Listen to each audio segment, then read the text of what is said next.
Тук остана време, за да идем до един парк, където животните са направо близко до пътя. Ние сме с кола и минаваме до тях. И това е една зебра, кафява зебра. Ето я тук. И след малко ще видим и някои лъвове. Много интересно. Просто свободни, тичат наоколо. О, госпожа или господин, не знам. И ето ги тук другите.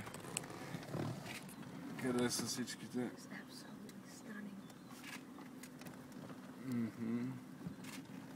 Тук сме с пастор Ленард. Ето го пастор Ленард. Деби снима.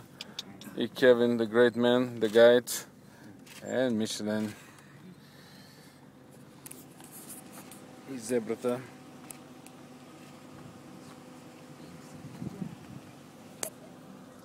Yeah, look at this. No, it's okay. Nope, sorry, Kevin. Oh, look at another one.